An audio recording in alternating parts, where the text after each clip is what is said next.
Bueno, Abacadosh, Padre Santo, toda Rabá, muchas gracias por este espacio que nos ha regalado de Shabbat.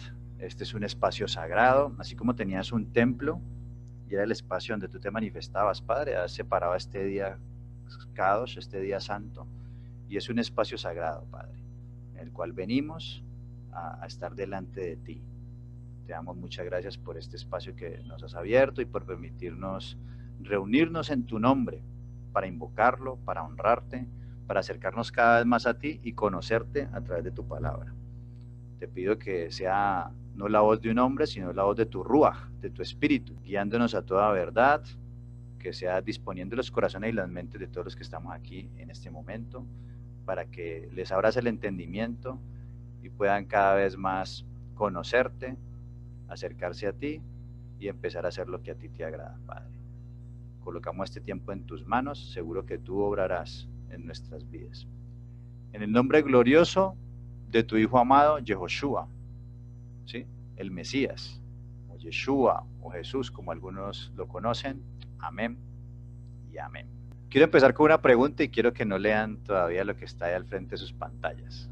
Y pueden abrir el micrófono, quiero escuchar de pronto 2, 3 personas que me digan, no de los viejos, sino de los más nuevitos, que vengan del cristianismo y apenas lleven un mes o menos de un mes aquí caminando.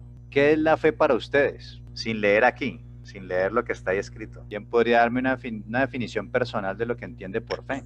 Cuando dice yo tengo fe, ¿cómo podría definir eso? ¿No todo a la vez? Pues es creer, Javier. Y lo que nos enseñaron en la iglesia, pues de acuerdo a la Biblia, era la fe. Es creer, ok. Fe, creer. Ok, vamos a empezar con nuestra lección número 1, que se llama la fe verdadera. En hebreo es la palabra emuná. Esa palabra emuná es la que está traducida en las Biblias como fe. La pregunta, ¿qué es la fe? Si hacemos esta pregunta en cualquier lugar del mundo, a una gran cantidad de personas, nos vamos a dar cuenta que la mayoría daría una respuesta de acuerdo a su cosmovisión o su sistema de creencia, ¿sí? su forma o su manera de ver el mundo. Si reducimos la pregunta a un contexto occidental, como el que estamos nosotros, influenciado en parte por la Biblia, y lo remarco así, en parte, encontraríamos que la mayoría de respuestas se alinearían a creer. La gente diría, no, pues la fe es creer en Dios, creer en Jesús, creer en la Virgen María o algún otro tipo de santo, dependiendo de la persona. Estamos en un contexto católico. La mayoría de las personas nos van a contestar eso. También incluso creer o tener fe en sí mismo, o algunos otros van a tener fe en la ciencia, que es lo que podrían ser los ateos, ¿no? Lo que nos arrojaría diferentes definiciones o maneras de entender lo que significa la palabra fe. Si de pronto si hubiéramos abierto el micrófono, de pronto en base podría ser algo parecido, pero algunos lo pueden entender desde lo que le han explicado, su congregación o lo que entiende personalmente, cómo entiende esa misma persona la palabra fe.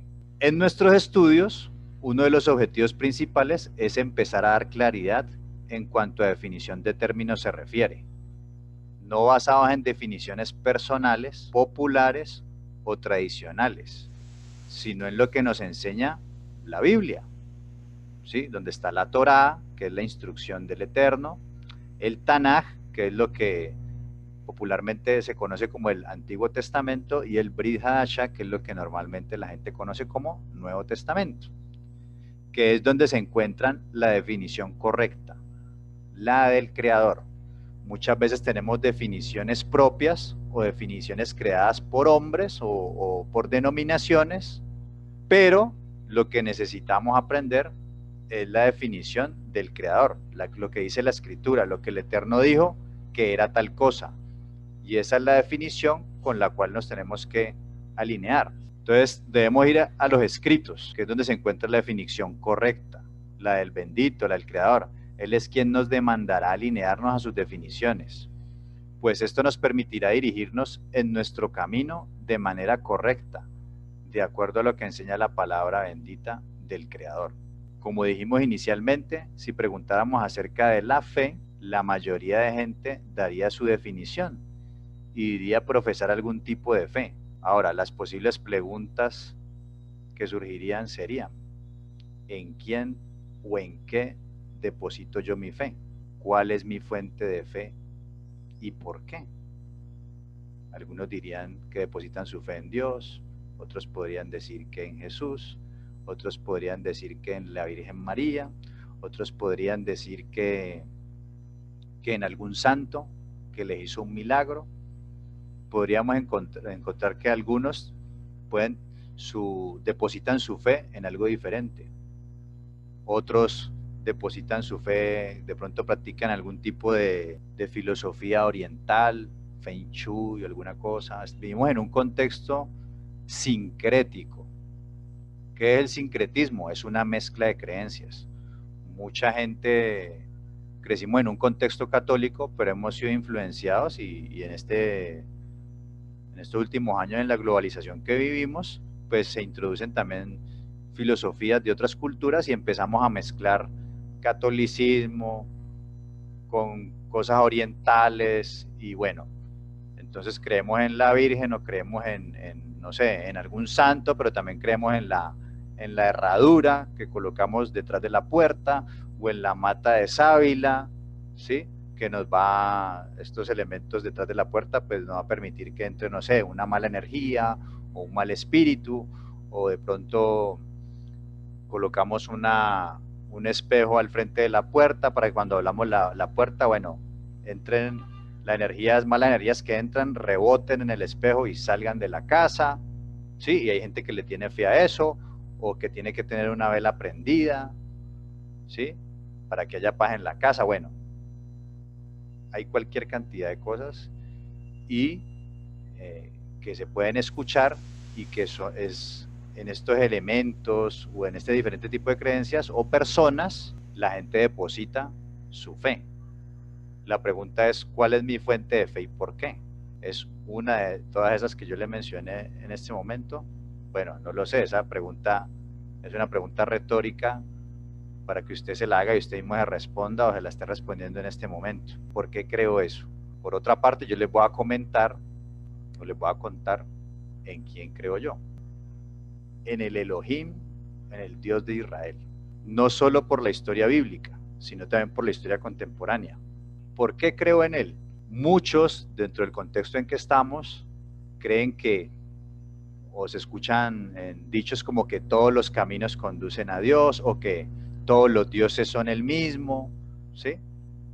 Que el Dios de los que practican el hinduismo, que tienen más de 16,000 dioses, es el mismo Dios en el que creen los católicos, los protestantes, o cualquier denominación cristiana, que ahí metemos mormones, testigos de Jehová, raíces hebreas, todo lo que crean el Mesías, Yeshua o Jesús, como le quieran llamar, está ahí metido en ese paquete de cristianismo. ¿Será que todos esos dioses son iguales? Bueno, cuando vamos a leer la escritura, nos vamos a dar cuenta que ahí también habla de muchos dioses, pero habla de que solo hay un Dios verdadero, que los demás son dioses falsos. Y por eso les estoy diciendo que yo creo es en el Dios de Israel. ¿Por qué? Porque cuando leo la Biblia, me doy cuenta cómo a lo largo de la historia ese Dios se manifestó a la humanidad y a lo largo de esa historia narrada en la Biblia y también corroborada por textos no bíblicos, vemos cómo el Eterno ha obrado a través de este pueblo.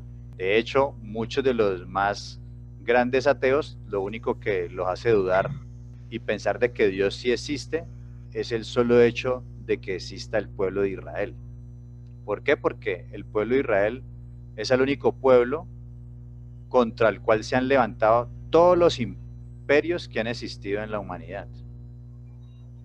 Y el pueblo de Israel, siendo un número un número pequeño, sin tener un ejército, los ha vencido a todos estos imperios. El pueblo de Israel es el único pueblo contra el cual todos los imperios de la tierra se han levantado para destruirlo.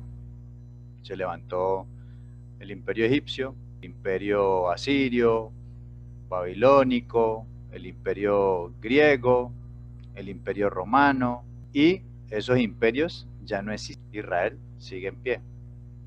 Israel no tenía, o sea, Israel muchas veces volvió a su tierra sin ejército, sin nada, y el Eterno fue el que los defendió. Y esa historia no es solamente porque lo dice la Biblia, sino que en la historia contemporánea vemos que ha pasado casi lo mismo. ¿Sí? Vemos como Hitler quiso exterminarlos, los nazis. Hoy los nazis pues ya no están. Israel, representado por el pueblo judío, y en pie.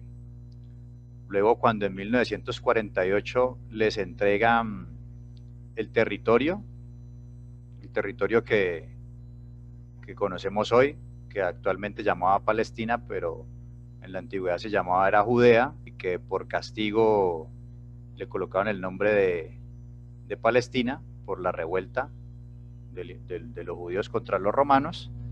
El emperador romano le cambió el nombre a Judea como castigo y le colocó Palestina. Y por eso hasta el día de hoy, más o menos desde el siglo II hasta el día de hoy, se le conoce como Palestina. Pero vemos que cuando en el año 1948 el Imperio Británico le da esa tierra a Israel, automáticamente los pueblos alrededor, la comunidad árabe, que eran como 6 naciones, se levantan para aprovechar y en ese momento exterminar con el pueblo de Israel. Y eso es lo que se conoce como la batalla de los 6 días. ¿Qué ocurrió? Una vez más, el Eterno de Israel defendió a su pueblo, como lo ha defendido a lo largo de la historia. Es decir, ese Elohim, Dios del que habla la Biblia, es el único Dios de todos los dioses que hay, de todo el politeísmo que hay en el mundo, que ha demostrado, como lo dice en su palabra, ser el Dios verdadero. Los demás dioses no han demostrado nada hasta el día de hoy. Por eso, yo, Javier Salazar, creo en el Dios de Israel, además de que he visto su manifestación en mi vida. A continuación quiero compartirles un link. Si las teorías de conspiración no logran explicar la sorprendente victoria de Israel en la guerra de los 6 días y no existió un arma secreta, entonces debemos buscar otra opción. Después de la guerra, el general israelí Holt dio esta explicación. Cuando nuestra nación queda entre la espada y la pared, se levanta y ataca ferozmente. Ese espíritu es el arma secreta del pueblo de Israel. El coraje y la fuerza del pueblo israelí indudablemente tuvieron mucho que ver con su milagrosa victoria. ¿Puede ser que otra fuerza haya actuado en el conflicto? ¿Una fuerza supernatural? ¿Es posible que los grandes profetas del pasado de Israel estaban a punto de recibir su justicia? ¿Y quién confirmaría tal milagrosa intervención? ¿Los israelíes o los árabes? Durante miles de años el pueblo judío estuvo diseminado por naciones del mundo, a menudo hostiles. Pero una esperanza y una herencia común los mantuvo unidos, aun cuando la fe y la tolerancia del pueblo judío se puso a prueba hasta más allá del extremo.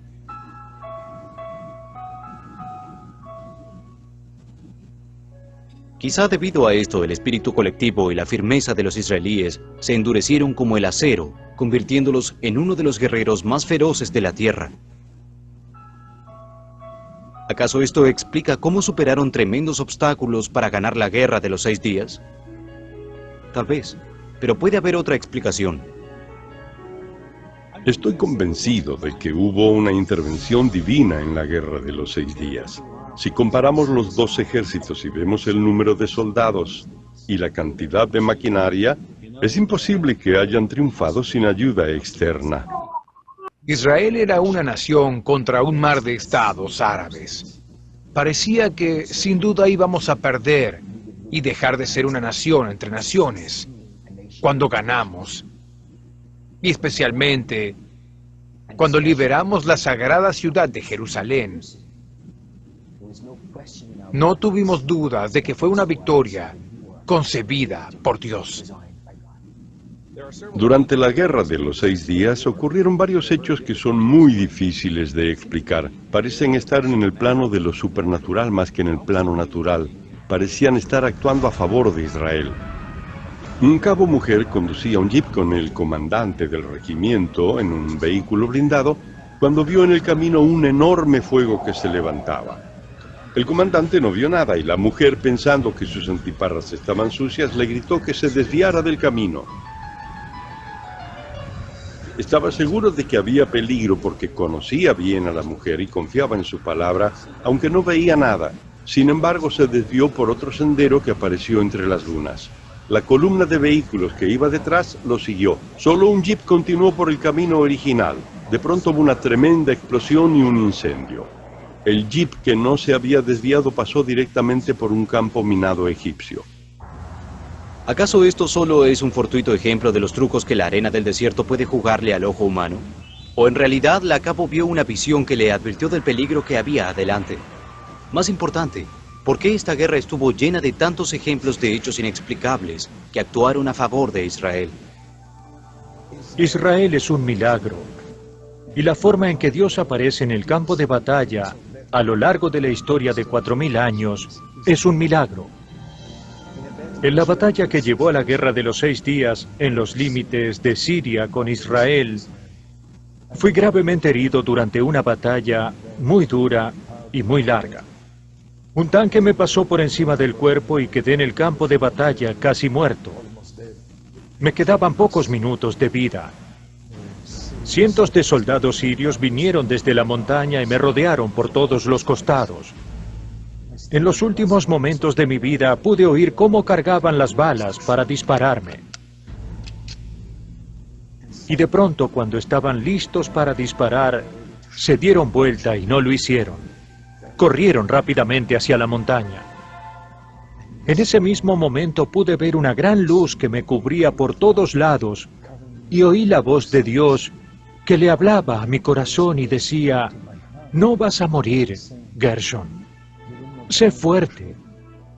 Estoy contigo. Poco tiempo después llegaron los soldados israelíes. Me vieron y me llevaron al hospital. Pero lo más extraño sucedió unas pocas semanas después, cuando los observadores de las Naciones Unidas, que observaban la batalla entre los sirios y mi unidad, vinieron y me dijeron: vinimos a ayudarte, el divino, vivo y fuerte. Hablamos con los oficiales árabes que comandaron la batalla contra tu unidad y les preguntamos por qué no le dispararon a este joven oficial israelí cuando tuvieron la oportunidad de hacerlo. Y ellos respondieron: no pudimos matarlo porque cuando estábamos por dispararle de pronto aparecieron miles de ángeles.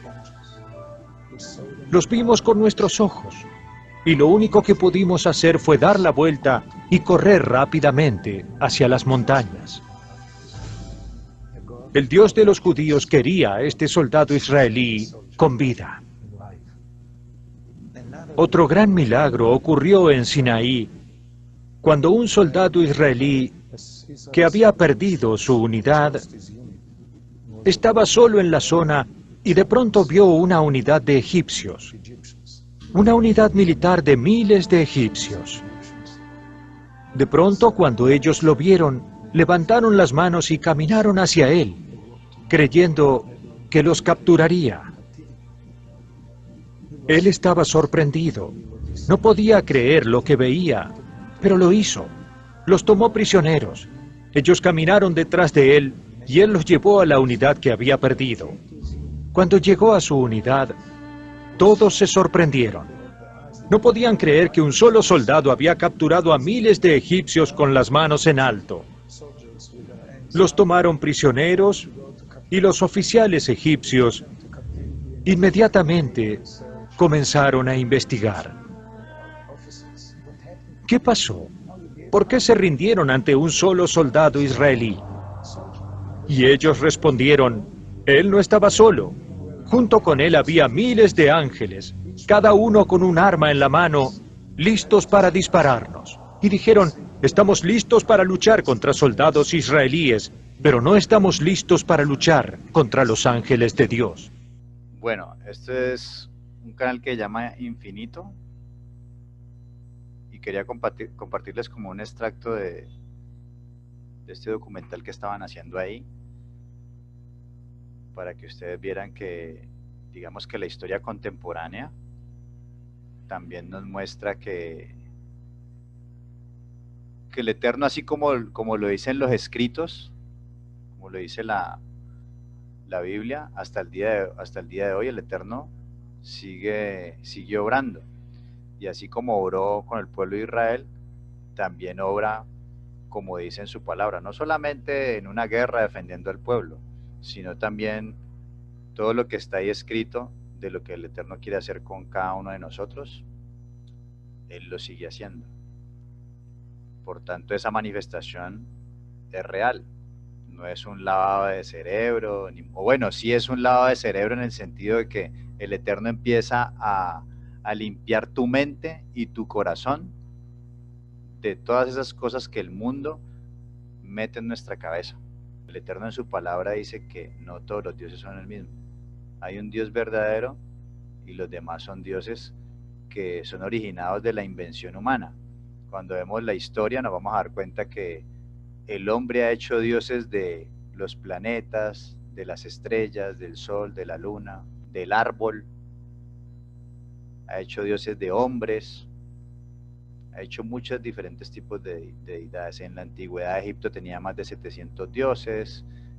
Hoy en día en el hinduismo tienen más de 16.000 dioses. Y el Dios de Israel es en el que yo he creído. El Dios de Israel se manifestó y dio su palabra para bendecir y restaurar al ser humano, ¿sí? Esa palabra es su Torá y su Mesías. El Eterno fue revelando esa palabra Torá, que significa instrucción, que de hecho la segunda lección se llama Introducción a la Torá, y vamos a ver bien eso.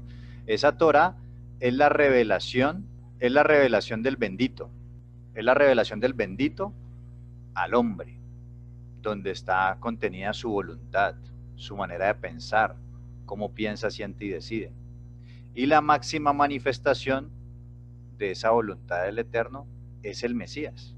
Estos fueron entregados al pueblo de Israel, ¿sí? Para que fueran luz a las naciones y éstas se convirtieran al único y verdadero Dios. Ahora, algunos pueden estar pensando, bueno, ¿cómo así que Israel y los demás qué pasó? No. Y el Eterno siempre se reveló a ciertos hombres. Después de la caída siempre hubo una revelación. Escogió a un hombre, Abraham, y le dio unas promesas a Abraham, ¿sí? De descendencia, de tierra y de bendición, y que en él iban a ser benditas todas las naciones de la tierra, bueno, como lo vimos en la primera clase de introducción. Y él dice que iba a ser de él una nación santa. Bueno, esa descendencia, él tuvo un hijo que se llamó Isaac y un hijo que se llamó Jacob, y a ese Jacob el Eterno le cambia el nombre a Israel. Israel tiene 12 hijos, que son los que conocen como las 12 tribus de Israel, porque son los hijos de Israel, y a los descendientes de ellos es lo que se va a conformar como la nación de Israel.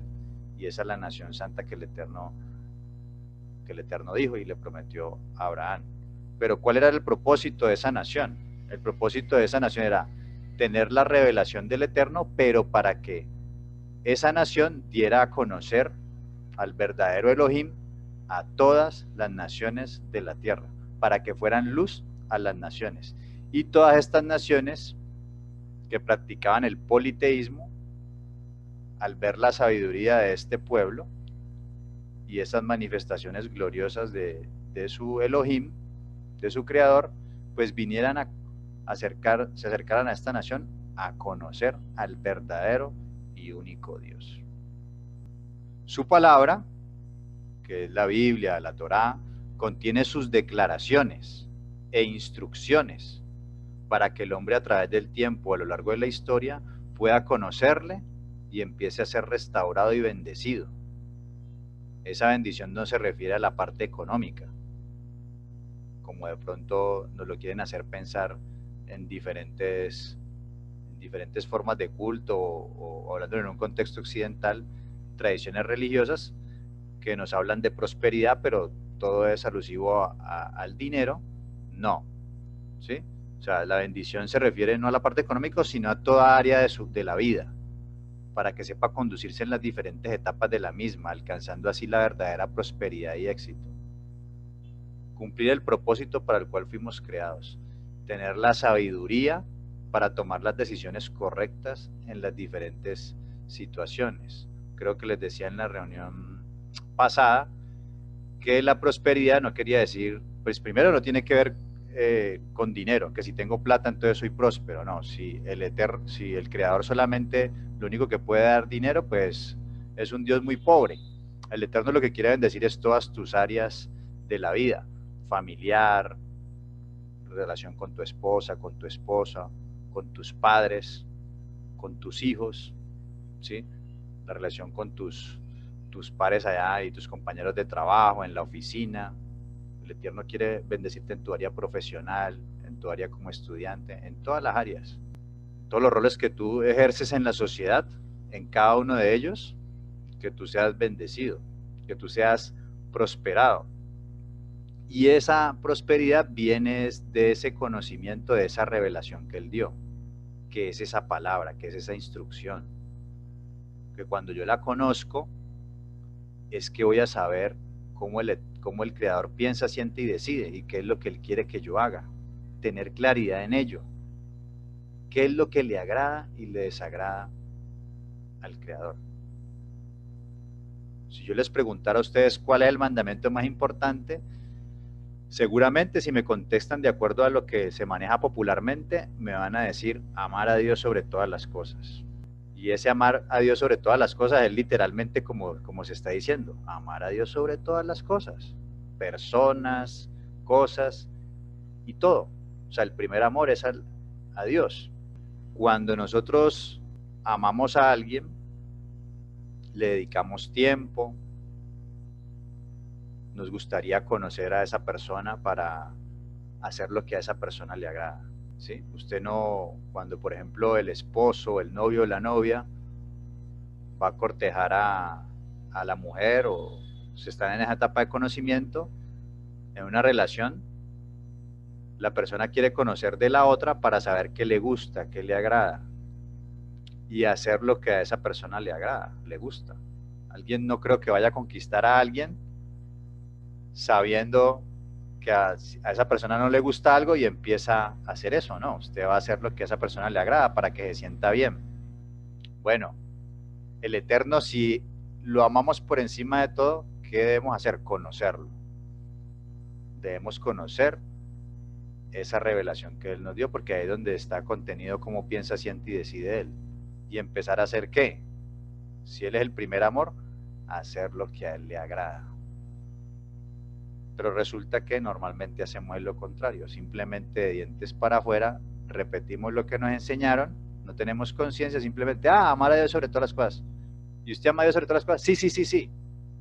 Pero realmente tus hechos demuestran otra cosa. Te hablan de la palabra de Dios y le das la espalda, la desechas. ¿Será que realmente se está amando a Dios? Bueno, vemos que a la hora de la práctica no.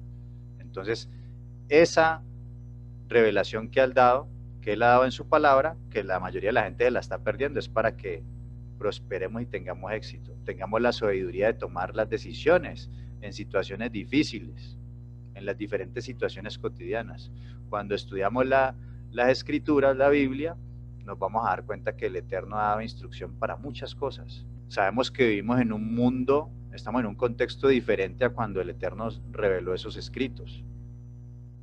Pero si conocemos esa palabra, nos va a dar los parámetros para hacer una buena evaluación hoy en día de X o Y situación y tomar la decisión correcta. Cuando yo tomo la decisión correcta, basada en lo que a Dios le agrada, pues voy a estar tranquilo, porque sé que Dios va a respaldar su palabra. Y si yo actúo como Él me dice que actúe, Él me va a respaldar. Pero si hago todo lo contrario, va a ser más complicado, va a ser más difícil. Difícilmente pueda que me respalde el Eterno. Pero si yo hago lo que Él dice, voy a andar caminando más seguro de lo que estoy haciendo. Entonces, la Biblia, bueno, otro aspecto que quería tocar ahí era que nosotros vamos a la universidad, vamos al colegio, a la escuela, a diferentes cursos, seminarios, pero recibimos títulos y profesiones, pero a nosotros no nos enseñan a ser hijos, a ser buenos hijos, a ser buenos padres, a ser buenos esposos. ¿Qué es una mujer? ¿Qué es un hombre? ¿Qué es el matrimonio? Hoy en día pues se tiene poca estima cada vez más el matrimonio. ¿Qué es el matrimonio? ¿Qué es una esposa? ¿Qué es un esposo? Eso es lo que nos enseña la palabra del Eterno. Cómo tratar a una mujer. ¿Qué es una esposa? ¿Qué es una mujer? ¿Qué es un esposo? ¿Qué es un hombre? Cómo criar los hijos. Cómo debo honrar a mis padres. Todos esos valores, todos esos principios están en la Escritura. La gente cree que teniendo una mejor educación, esto va a mejorar. No necesariamente. Los más educados muchas veces son los que más roban y saquean. Vivimos en un país donde seguramente los que gobiernan y están en las élites son los más preparados. 2, 3 títulos, PhD, máster, doctorados. ¿Pero qué hacen? Muchos de ellos, por no decir todos, muchos de ellos roban y saquean. Lo que nos hace falta son principios y valores. Y esos principios y valores están en esa revelación que el Eterno ha dado. Ahí es donde están esos principios y valores, que son la garantía de la prosperidad y el éxito. No solamente de una persona, sino de una nación, de un pueblo. Y eso es lo que va a distinguir. La Biblia contiene la forma en cómo Dios quiere que nos relacionemos con Él y con nuestro prójimo. ¿Sí? Muchos conocen los famosos 10 mandamientos, que bueno, en algún momento vamos a ver que exactamente, técnicamente no son los 10 mandamientos, es incorrecto, pero hablemos en un idioma en que todos conozcamos los 10 mandamientos. Los primeros 4 o 5 tienen que ver con tu relación con el Creador. Los otros últimos 5 o 6 tienen que ver con tu relación con el prójimo. Y esos no son todos los mandamientos, esos son la base y de ahí se desprenden los demás mandamientos. Pero tienen que ver con eso, con tu relación con los demás y tu relación con el Creador. ¿Cómo debes acercarte a Él? Eso es lo que nos enseña la palabra. Nos revela las preguntas más trascendentales del ser humano. ¿Quién soy? ¿De dónde vengo? ¿Y a dónde voy? De ahí, con estas preguntas surgen los grandes filósofos, ¿no? ¿Quién soy? Empieza uno a filosofar. ¿Quién soy? ¿De dónde vengo? ¿Y a dónde voy? Yo me muero, ¿para dónde me voy? Si obro mal, ¿para dónde me voy? ¿Qué va a pasar conmigo? ¿Voy a reencarnar? ¿Qué pasa? Ahí termina todo. Esa revelación del Eterno, esa escritura, da respuestas a todos esos interrogantes que normalmente el ser humano en algún punto de su vida se hace. En conclusión, la Biblia es y debe ser la base y fuente de nuestra fe, aclarando que es su contenido el mensaje divino que me hace conocer al verdadero Elohim, al verdadero Dios, y su voluntad que es buena, agradable y perfecta. Ahora, ¿qué estoy diciendo aquí? Que ahorita usted tiene que depositar su fe ya no en la mata de sábila, sino en un libro y prenderle una vela al libro y demás. No, eso no es lo que estoy diciendo.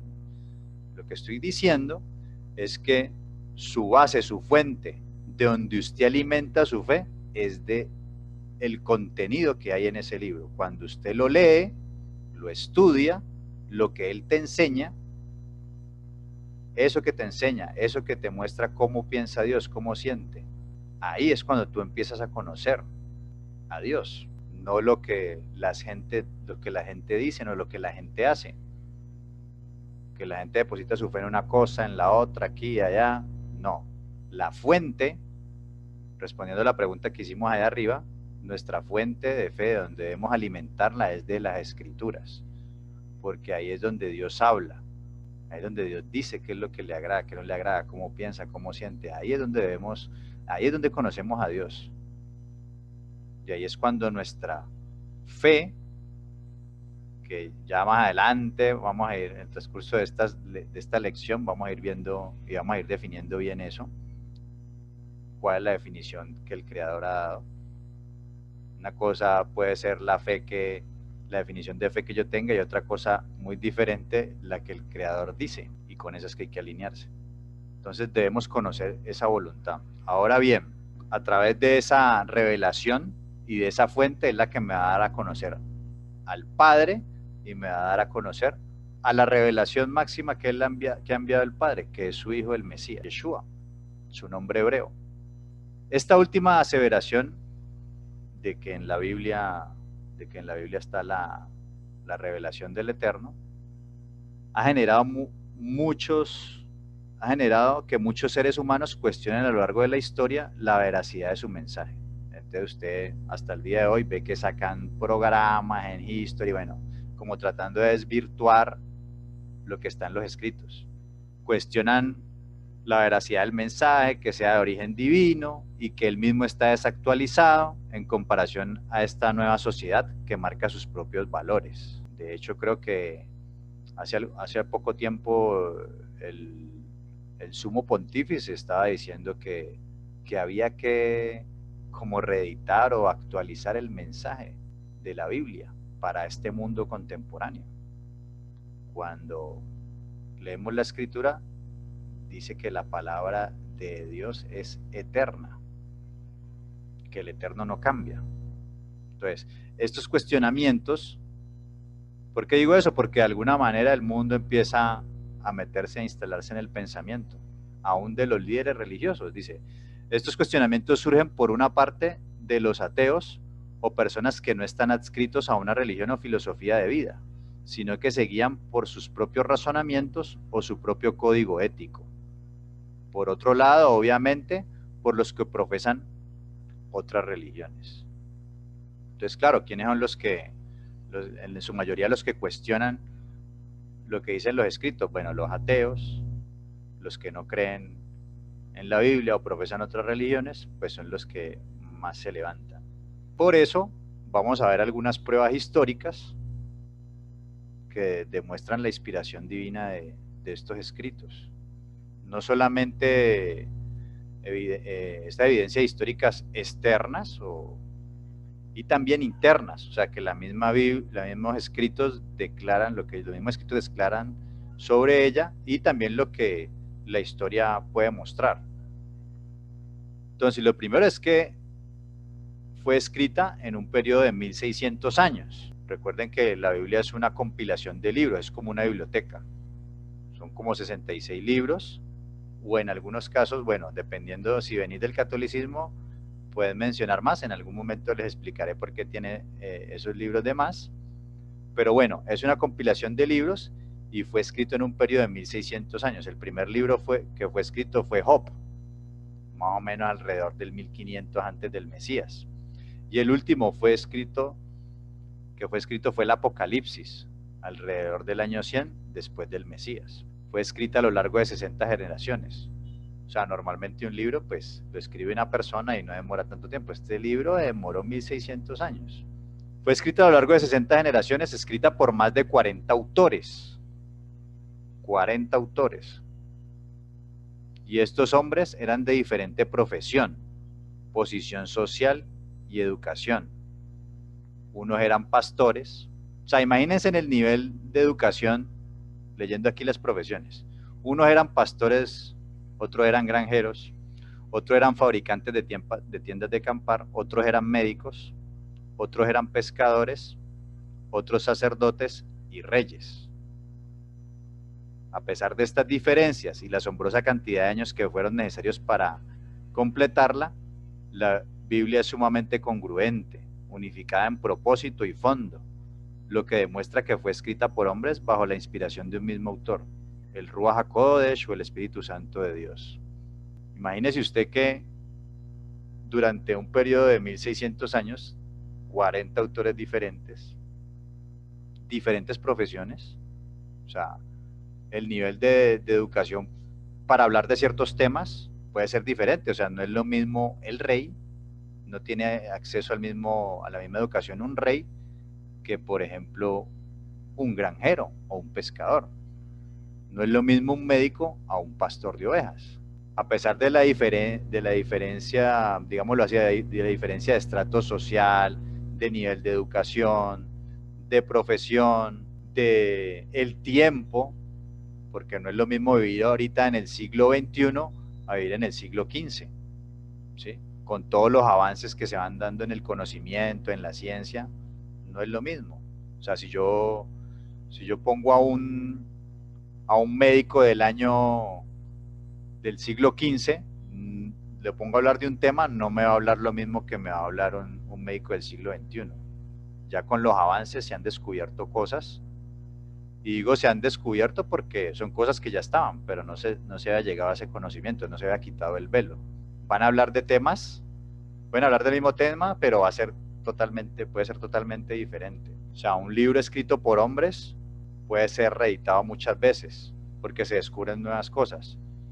Aquí, a pesar de que no fue escrito por la misma persona, que eran diferentes profesiones, nivel de educación, incluso diferentes circunstancias, estados de ánimo, porque mientras de pronto Salomón, el rey Salomón, que escribió algunos libros, estaba en tiempos de paz, su papá muchas veces, el rey David, estuvo en tiempos de guerra, mientras Moisés estuvo en el desierto con un pueblo quejándose muchas veces.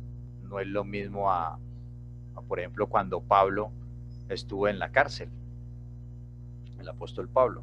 Entonces vemos diferentes estados de ánimo, circunstancias, diferentes idiomas, los cuales fue escrito, y a pesar de todo eso, hablaron de los mismos temas, y el mensaje de fondo es congruente y unificado en propósito, lo cual nos muestra que a pesar de ser escrito en diferentes épocas, tiempos, estados de ánimo, idiomas, diferentes niveles de educación, fueron inspirados por un mismo espíritu, el espíritu del bendito, del eterno, que fue el que dio esa revelación, lo cual muestra que sí hay algo especial en esos escritos.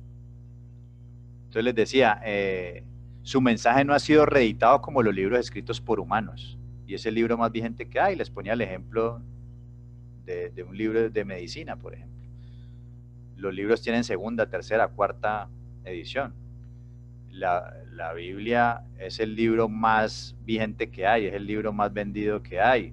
Su contenido hasta el día de hoy nos enseña unas cosas increíbles, que eso, bueno, se supone que para eso estamos en este estudio. Entonces dices, fue escrita en diferentes lugares, circunstancias, estados de ánimo, ejemplo, Moisés en el desierto, Pablo en prisión, David en el palacio, escrita en 3 continentes, Europa, Asia y África, escrita en 3 idiomas, hebreo, arameo y griego, el Tanaj hebreo, o lo que conocen muchos aquí como el Antiguo Testamento, fue escrito en hebreo y algunos textos en arameo. Y lo que se conoce como el Brit Hadashah o Nuevo Testamento fue escrito en su mayoría en griego. Pues por lo menos eso es lo que se tiene, lo más antiguo, que algunos investigadores dicen que seguramente pudo haber sido en hebreo. Bueno, eso no se tiene, lo único que se tiene es lo que está en griego. Y vemos que su extraordinaria preservación de esos escritos por los siglos, considerar los hallazgos de los manuscritos antiguos, tal como los de Qumran, donde se hallaron pues los libros de Isaías y otros. Qumran es un asentamiento que está al norte del Mar Muerto, ¿sí? allá cerca en Israel, y en unas cuevas encontraron unos manuscritos antiguos que datan del siglo II, I antes del Mesías, y de hecho de la época del Mesías, que es como el hallazgo arqueológico, es el hallazgo arqueológico más importante que ha habido. Digamos que hasta ese entonces los manuscritos más antiguos que se habían encontrado eran como del siglo V, después del Mesías. Y ya al hallar estos manuscritos antiguos de siglo II, I antes del Mesías, y encontrar copias de textos bíblicos y compararlos con lo que tenemos el día de hoy, y ver que prácticamente es casi, o sea, difiere muy poco, bueno, nos muestra de que el bendito ha preservado su palabra a lo largo de la historia. Y ese hallazgo arqueológico es el más importante en esos temas, o sea, un patrimonio cultural de la humanidad. La Biblia fue el primer libro impreso cuando se inventaron la imprenta en 1454, después del Mesías, por Juan Gutenberg, un alemán. Se inventó la imprenta porque anteriormente lo que habían eran escribas que copiaban los textos, transcribían los textos. Ya cuando se inventa la imprenta, el primer libro que se imprimió fue la Biblia. La Biblia es un libro que se ha traducido a más de 2018 idiomas, incluso traducciones de audio para los idiomas no escritos. Esta es una cantidad enorme en comparación con Shakespeare, considerado por muchos ser el escritor más prominente del idioma inglés. Se ha traducido solo a 50 idiomas.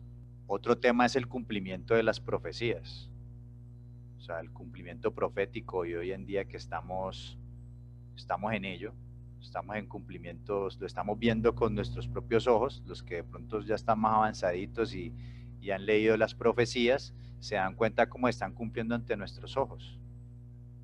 ¿Sí? Todo esto que está aconteciendo con el tema de la promulgación de leyes que van en contra de las escrituras, ¿sí? Todos estos movimientos que están emergiendo hoy en día con tanta fuerza, que van en contra de la Biblia, ¿sí?